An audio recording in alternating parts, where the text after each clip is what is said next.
আমি না আশ্চর্য হয়ে যাই তোর বুদ্ধি দেখে। যা করলি এসব তো আমরা কোনো কালে ভাবতেও পারতাম না। সৃজনদা আমার পাশে না থাকলে এটা সম্ভবই হতো না।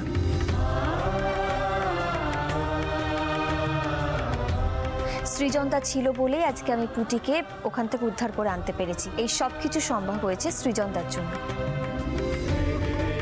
যা করেছি আমরা দুজন মিলে একসাথে করেছি। কি যে বলেন না আপনি, আমি তো জাস্ট সাপোর্টে ছিলাম। সেটাই বা কতজন করে সৃজনদা? দেখুন, আমি মুখে যাই বলি, ওখানে যাওয়ার পর কিন্তু আমার বুকটা খুব ঢিপঢিপ করছিল যখন ওই গুন্ডাগুলো নোটগুলো চেক করছিল। আপনি ছিলেন বলে আমি ভরসা পেয়েছি। আমি এভাবেই সব কাজে তোমারই সাথে থাকবো পূর্ণা। তাই তো বলছি, তোরা যা করেছিস সেসব শুনেই আমার হাত পা ঠান্ডা হয়ে যাচ্ছে। তোরা সেখানে এতগুলো বদমাইশ লোককে শুধুমাত্র বুদ্ধির জোরে গোল খাইয়ে চলে এলি। কি রে তোরা? আমরা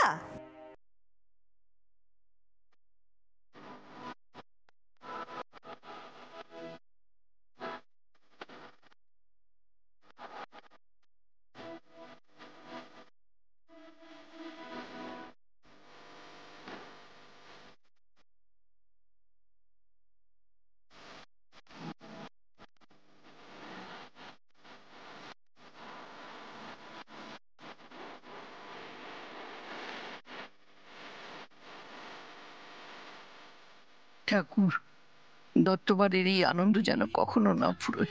এভাবেই যেন সব বেড়া ভেঙে দিয়ে দত্তবাড়ি এক হয়ে যায়।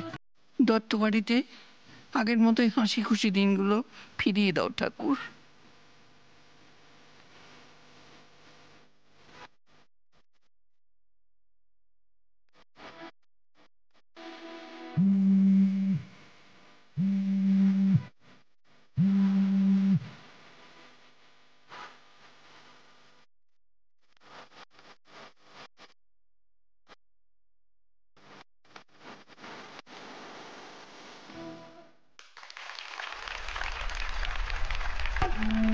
বাড়ির বউ হয়ে আসা থেকে সবাইকে তুর্কি নাচন নাচাচ্ছে। এখন সব ভুলে গিয়েও আমাদের উপর ছড়ি ঘোরানো বন্ধ হয়নি ওর। একে তো এঁটো কাটা বাদ বিচার কিচ্ছু মানে না। এই মেয়ের চক্করে পড়ে বেড়ার আগুলটাও ঘুচে যাবে মনে হচ্ছে, কিন্তু এ তো আমি হতে দেব না, কিছুতেই না। তোমরা কি ভেবেছো আমি বুড়ো হয়ে গেছি? না, আমার এখন যৌবনের সেকেন্ড ইনিংস চলছে, বুঝতে পেরেছো তো? আমিও গান গাইতে পারি, শুনবে? আমরা নতুন যৌবনের ঋতুতে। কি ব্যাপার বাজাবো? তেলহারির মতো মুখ করে দাঁড়িয়ে রয়েছে কেন? দেখছি দাদা, সবাইকে দেখছি। না মানে এই একবার পুটির চক্করে, একবার পর্ণার চক্করে বেড়াটার মানামানিটা একেবারে উঠে গেছে। তো বেড়াটা কি মুখ দেখতে দেওয়া হয়েছিল? ধ্যাসটামো করো না, বুঝতে পেরেছো? ধ্যাসটামো করো না। তোমার মতো উৎকুম্ব টাইপের মহিলা না আমি আমার জীবনে কোনোদিন দেখিনি, বুঝতে পেরেছো? কোনোদিন কারোর আনন্দ তুমি সহ্যই করতে পারো না, সেই জন্য তোমার এই দশা। শুনুন দাদা, ভিন্ন যখন হয়েছি না তখন আনন্দ হোক, ফুর্তি হোক, শোক হোক, সেটা আমি নিজেদের লোকের সঙ্গে করব, ভিন্নদের সঙ্গে নয়। নিজের লোক? কে তোমার নিজের লোক? তোমার আবার নিজের লোক বলে কিছু আছে নাকি? হ্যাঁ, তোমার কোনো নিজের লোক নেই। তুমি একটা স্বার্থপর, নিজের ভালো ছাড়া তুমি কোনোদিন কিছু বোঝনি। তোমার স্বার্থপরতার জন্য না এই বাড়ি ভাগ হয়েছে, বুঝেছো? কি বড় একটা কথা বললেন। স্বার্থপর শব্দটা না দাদা আপনার মুখে মানায় না। একটা সময় তো আমাদের সর্বনাশ দেখলে আপনাদের উৎসব চলতো, ভুলে গেলেন? মির্জা, আমার কি মনে হচ্ছে বলতো? আবার একটা জোর অশান্তি লাগতে চলেছে, লেগে নিস।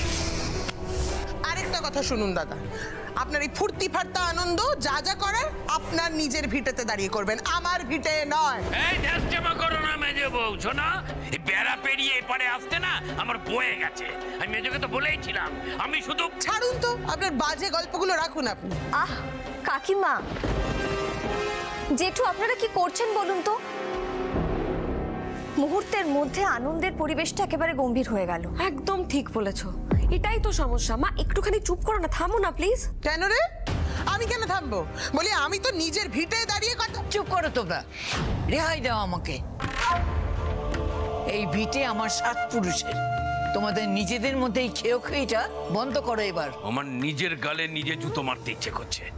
কেন যে মরতে এদিকে পা দিয়েছিলাম সে ওই মেয়েটার কথা ভেবে। চলো চলো চলো চলো। এই যে শোনো, ভোর থেকে নাচন কতন তো কম হলো না, আর কানের মাথাটি না খেয়ে যাও, যে যা নিজের ঘরে যাও। এই মাটান আর কোনো দিন পাল্টাবে না। কিভাবে কোনো পরিবেশ একেবারে নষ্ট করতে হয় মার থেকে শিখতে হবে। আমিও যাই। চলো।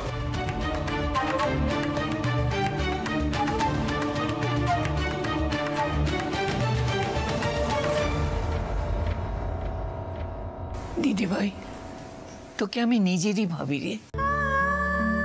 সেই জায়গা থেকে এই বুড়িটা আমি যদি তোর কাছে একটা আবদার করে, তুই রাখবি সেই আবদার? কি বলছেন? কি করে? সর্বনাশ, আমরাও এই ভয়টাই পাচ্ছিলাম। এই সুইটি, কি কেস হয়েছে বলো তো? অয়নদা ফোনটা না রাখলে কি করে বুঝবো বলুন দেখি। ঠিক আছে, আমরা এক্ষুনি আসছি। এই বাবা, ঈশা কি বললো বলো না। হ্যাঁ, ঈশা না, সুকুমার বাবু ফোন করেছিল। সুকুমার বাবু? ওরে বাবা, এত বড় মন্ত্রী আমাদেরকে ফোন করেছে? কি বললেন উনি? হ্যাঁ, সবসময় দাঁত কেলিও না তো, আগে কি বললো সেটা শোনো। সেটাই তো, কেন? ফোনটা তো ঈশা ম্যাডামের ফোন থেকে এসেছিল। ঈশা হাসপাতালে ভর্তি। হাসপাতালে? ঠাম্মি, নিজের যখন মনেই করো আমায়, তখন এত কিন্তু কিন্তু করছো কেন? এত জিজ্ঞাসাই বা করছো কেন? কি আবদার করবে বলেই ফেলো। আমাদের বাড়িটাকে আবার এক করে দে না দিদি ভাই।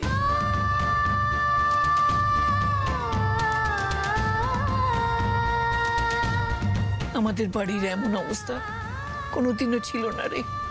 ভাই ভাই মতভেদ ছিল ঠিকই, সেটা এক ঝুড়িতে বাসন রাখলে বাসনে তো একটু টোকাটুকি লাগেই, কিন্তু একেবারে বাড়ির বুক চিড়ে বেড়া উঠে যাবে।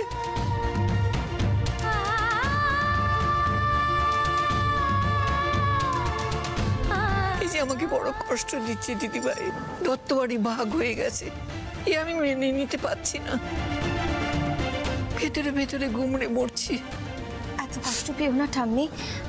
আমি আমি জানিস তো দিদি ভাই, এর আগে একজন ছিল যেই দত্ত বাড়িকে বেড়া তুলে এক করবে কথা দিয়েছিল।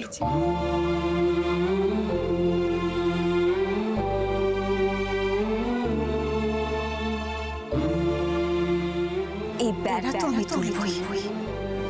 আমি এই দত্ত বাড়িকে আবার এক করবো ঠাম্মি। অনেকটা পথ সে এগিয়েও গিয়েছিল। তারপর সে কোথায় গেল? আমাদের দুর্ভাগ্য, আমরা তাকে হারিয়ে ফেলেছি।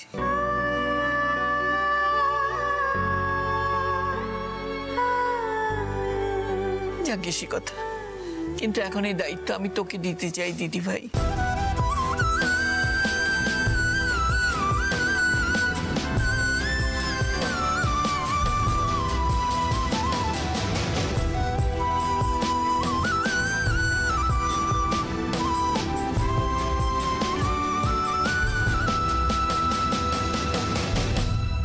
তোমার কথা বুঝতে পারছি ঠাম্মি, কিন্তু আমি তোমাদেরকে মন থেকে নিজের মানলেও আমি তো বাইরের লোক।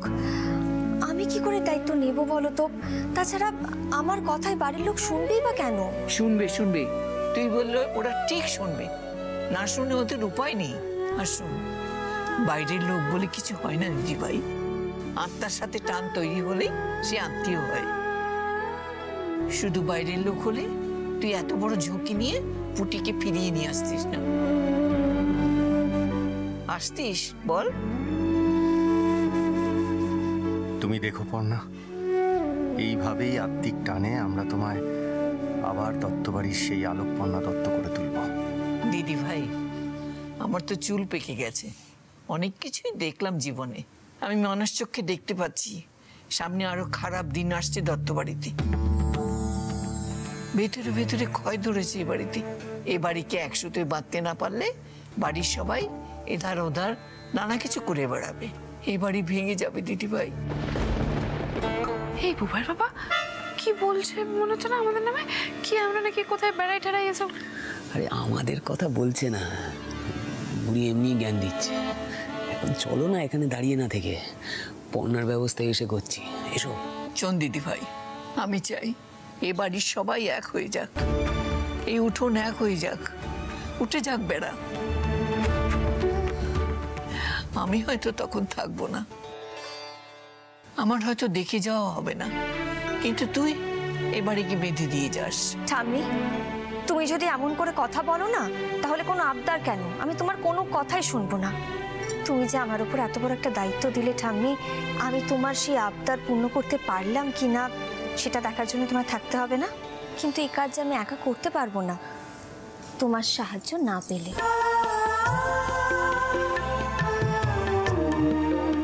তুমি যে কোথাও চলে যাবে বলছো, যাবেটা কোথায় শুনি?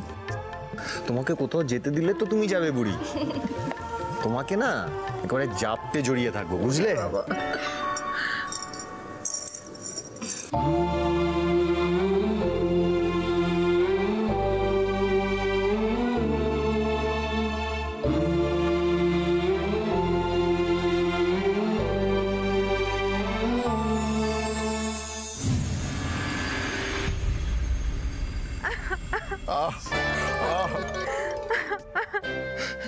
বেবি, খুব ব্যথা করছে তাই না? খুব। আরে আমার বেবি যে এই অবস্থা আমি স্বপ্নেও ভাবতে পারি। বেবি, তোমাকে একটু ফলের রস দিই, একটু শক্তি পাবে, একটু ফলের রস খাও। না একটু ফলের রস দাও। ঠিক আছে, আমি খাইয়ে দেবো, তুমি যাও। বেবি, একটু মাথাটা তোলো, ফলের রসটা খেয়ে নাও, একটু একটু খাও, আমি খাইয়ে দিচ্ছি। আর নাও, সোনা মা, সোনা বেবি। এ কি তোমরা কি করতে এসছো? মজা দেখতে? হ্যাঁ, অপদার্থের দল। এই না না ঈশা, এরকম কথা বলো না, আমরা তো সবসময় তোমার পাশে ছিলাম। তুমি যা বলো তাই তো করি, বলো। তুমি এরকম দেখো দেখো আমার মুখটার অবস্থা দেখো, চেহারার কি হাল হয়েছে দেখো, দেখো। তোমরা এমন করছো মনে হচ্ছে আমি যেন। ঈশা, তোমাকে আমরা এইভাবে কখনো দেখবো ভাবতেই পারিনি। তাই তো স্যার যখন ফোন করলো তখনই আমরা ছুটে চলে এলাম। কি করে হলো, মানে এরকম চোট লাগলো কি করে?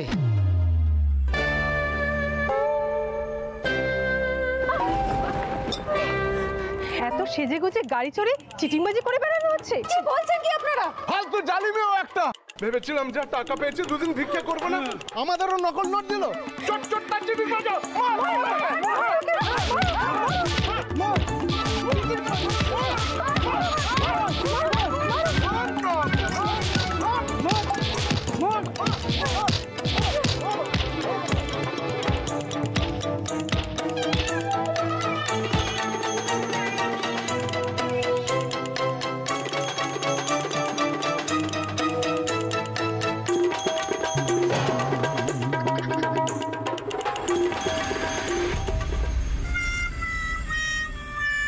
কি হলো সোনা?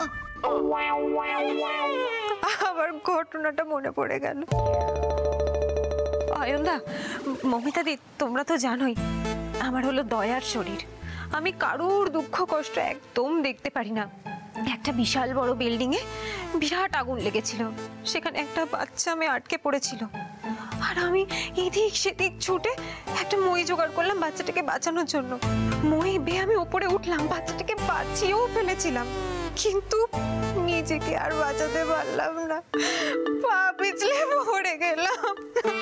মা গো, ঈশা মা, ঈশা মা, তুমি তো দেখছি মরা মানুষেরও প্রাণ ফিরিয়ে দেবে গো।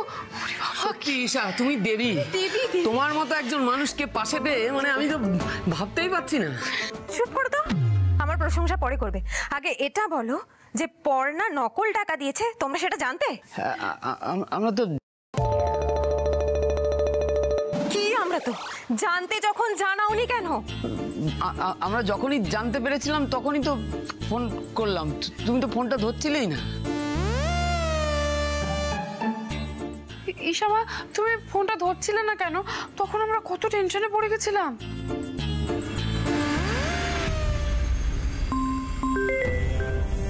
সরি অয়নদা, এই টাকার এক কানা করিও তোমাদের আমি দেব না। আমার কাজ হয়ে গেছে, এবার তোমরা পচে মরো।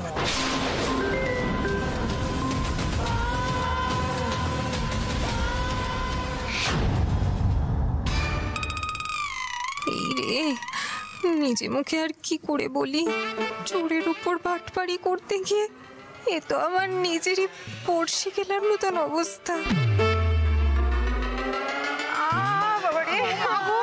ঈশামা, ঈশামা খুব ব্যথা করছে মা।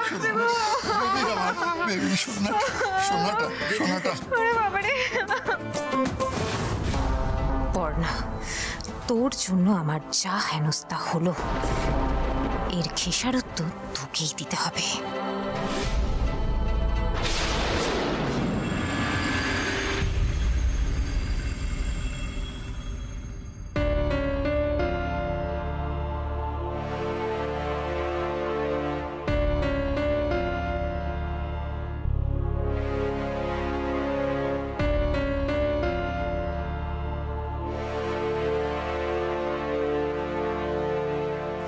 বন্ধু, তুমি কি করছো? কাজ করছি পুটি। তোমার কি মাথা ব্যথা করছে গো বন্ধু? আমি কি মাথাটা মালিশ করে দেব? তোর পাগল, কিচ্ছু নয়, ওসব কিছু না, ঠিক আছে। তবে তুমি এমনি এরকম ভাবে মাথায় হাত দিয়ে বসে আছো? মনটা ভালো নেই।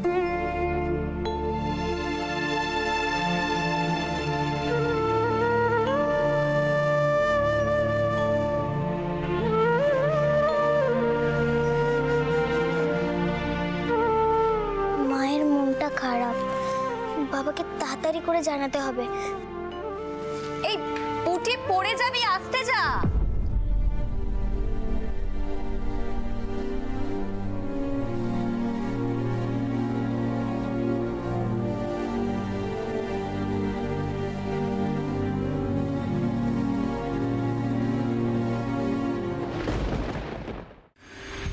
দিদি,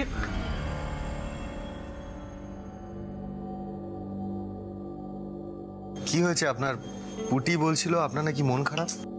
পুটি, শেয়ার করলে আনন্দ বেড়ে যায় আর মন খারাপ কমে যায়। এ দিদি, কি প্রবলেম হচ্ছে বল না একটু।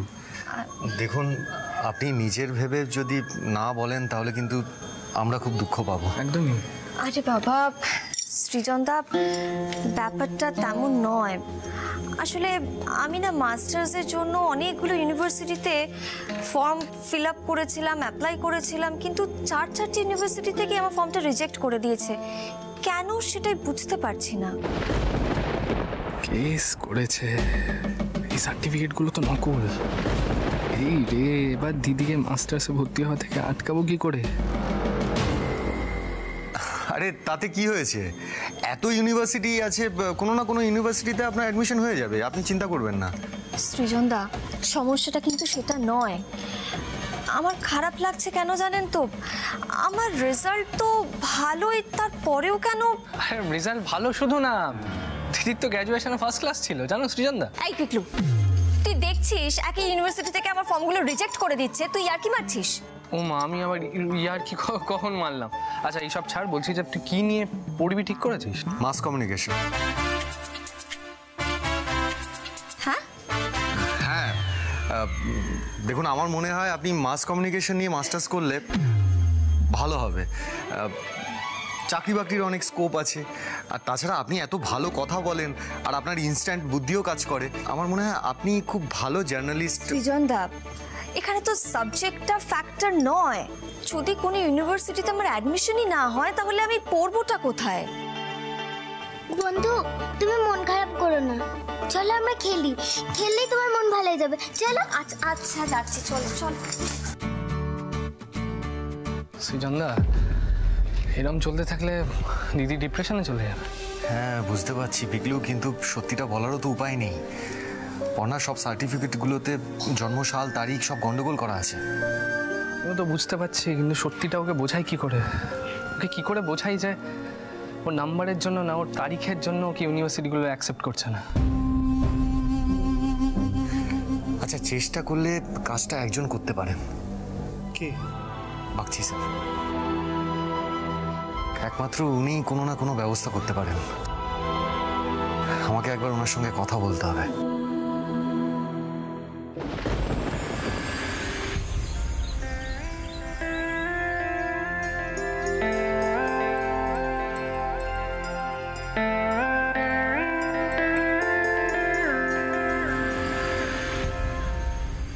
দেখুন, বাপচি ফোনে আমায় সবটা বলেছে, বাট এটা পসিবল নয়।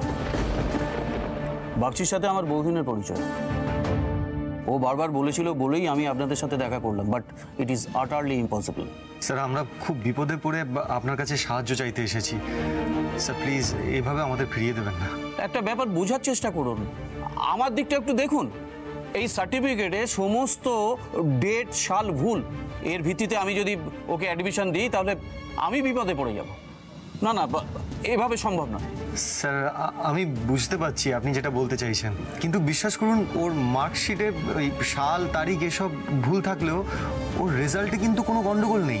আপনি চাইলে ওর অরিজিনাল রেজাল্ট দেখতে পারেন। ওর অরিজিনাল মার্কশিটে আমি এনেছি, একবার দেখুন স্যার। হ্যাঁ, আর দিদির থ্রু আউট খুব ভালো রেজাল্ট ছিল, আর গ্র্যাজুয়েশনেও ব্রিলিয়ান্ট ছিল রেজাল্ট। এখানে রেজাল্টের ব্যাপার আসছে না, এটা আমার জন্য খুব রিস্ক হয়ে যাচ্ছে।